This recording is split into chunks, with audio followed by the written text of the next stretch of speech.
Bonjour à tous, nous poursuivons avec la 7e et dernière Mishnah du 3e Pérec. La Mishnah nous enseigne à m'appeler les Yom Arbaim. Comme nous l'avons vu, lorsqu'une femme met au monde un enfant, si c'est un garçon, donc nous avons vu 7 jours d'impureté et ensuite 33 jours de pureté. Si c'est une fille, 14 jours d'impureté et ensuite 66 jours de pureté. Les Yemetoar, c'est-à-dire que même s'il y a du sang pendant ces jours-là, elle est pure, elle n'est pas interdite. Nous avons vu aussi qu'une femme qui fait une fausse couche aura le même dîme qu'une femme qui a mis au monde un enfant. Et donc, si c'est un garçon, 7 et 33, c'est une fille, 14 et 66. Lorsque nous avons un doute, on comprendra la khumra dans les deux sens, la khumra dans l'impureté et dans la khumra aussi dans le dam toar. C'est-à-dire combien de temps on pourra dire que s'il y a du sang, ce sang n'est pas du sang de nida, elle est permise. Eh bien, on fera la khumra comme si c'était donc le minimum un garçon. Ici, la Mishnah nous dit « Amapelet le Yom Arbaim ». Une femme qui fait une fausse couche le 40e jour de son mikvé, de sa tvila. Là, elle ne craint pas que c'était un fœtus qui donc la rendra impure, parce qu'il faut au moins 40 jours. Normalement, pour que la yitzira, la conception de cet enfant se termine, il faut 40 jours. Avant 40 jours, si elle fait une fausse couche, elle n'a pas le dîme d'une yolédée, d'une femme qui accouche, et donc il n'y a pas de dîme d'impureté. Donc, à m'appeler les Yom Arbaim. Si elle fait une fausse couche le 40e jour de son mikvé, donc 40 jours ne sont pas encore passés, on considère qu'il n'y avait pas encore de vlad, et donc elle n'a rochechet les vlad.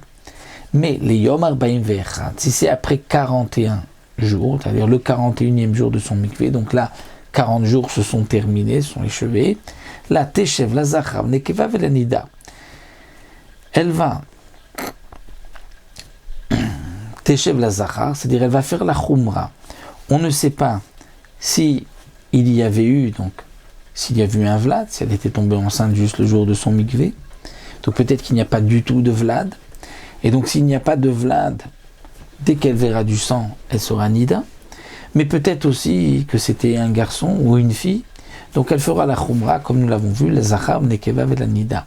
C'est-à-dire 14 jours d'impureté comme c'était une femme nida, comme si elle avait accouché une fille.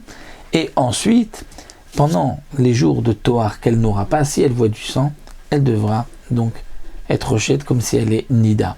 Et que signifie teshev la zachar? C'est qu'elle ira au mikvé après 40 jours.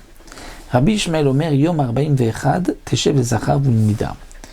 Rabbi Ishmael dit, si c'est le 41e jour après son mikvé, alors peut-être que c'était effectivement un vlad, mais alors ce sera un garçon. Mais Yom Shmonim ve'echad teshev et zachar ou nekeva ou nedida. Mais si c'est au bout de 81 jours de son mikvé, alors là, il y a une crainte que c'est peut-être une fille. Pourquoi? Parce que Rabbi Ishmael pense que Zachar nigmar l'Arbaim ve'echad va nekeva l'Ishmonim ve'echad. Rabbi Ishmael pense que le Zachar se termine, la conception, au bout de 40 jours. Et la nekeva, la fille, la femelle, c'est au bout de 80 jours. Donc pour Rabbi Ishmael, si la femme fait une fausse couche après 41 jours de son mikvé, peut-être qu'il y avait un vlad. Mais si c'est un vlad, c'est obligatoirement, c'est-à-dire un vlad qui la rendra impure, c'est obligatoirement un garçon. Parce que si c'était une fille, au bout de 40 jours, ce n'est pas suffisant, il faut 80 jours. C'est le chidouche de Rabbi Ishmael, de la même manière que on retrouve dans la Torah les dinim, donc le garçon c'est jusqu'à 40 jours, et la fille c'est 80 jours, pour les Yemé Touma et les Yemé Toar, de même pour la conception, pense Rabbi Ishmael. Chachamim omrim non, echad briat hazachar, briat hanekeva, ze v'ze l'arbaim ve'echad.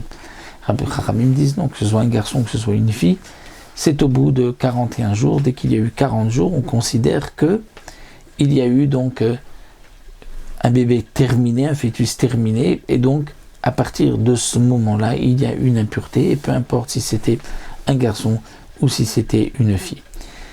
Donc comme nous l'avons vu pour Rabbi Ishmael, puisqu'il y a une différence entre le garçon et la fille, donc au bout de 41 jours, il peut y avoir un safek, peut-être qu'il n'y avait pas de vlad, donc elle sera nida, peut-être c'était un vlad, mais alors si c'était un garçon, donc chez les Zachar, au bout de 80 jours, peut-être même que c'était une fille qui était terminée. Donc il y a une Touma comme une fille. Donc Teshev, la Zachar, Nekeva, mais peut-être qu'il n'y avait rien non plus. Et donc aussi Teshev, les Nida, comme si elle était Nida. Donc les Chachamim ne sont pas d'accord. C'est vrai que le Tanakama pose la question, les Chachamim, c'est comme le Barthénora, par exemple, pose la question, les Chachamim, c'est comme Tanakama. Qu'est-ce que nous rajoutent les Chachamim? Alors, le Barthénora explique, étant donné que la raison de Rabbi Ishmael a l'air plus logique que celle de Tanakama, et Rabbi Yehuda Anassi, qui nous a enseigné les Mishnayot, a voulu rajouter cette phrase-là au nom des Chachamim pour montrer que le premier avis, Tanakama, c'est Chachamim, et que la halacha est donc comme les Chachamim, et pas comme Rabbi Ishmael, bien que Rabbi Ishmael, ça se fera à l'air plus logique pour les Chachamim, malgré tout, c'est les Chachamim qui donc ont la halakha, on gain de cause parce que on ne va pas apprendre la Yetzira, donc la conception d'un fœtus des dynimes de Touma. Voici donc, nous avons terminé le 3e Pérec. On se retrouvera Bezrat Hashem pour un nouveau Pérec une prochaine fois.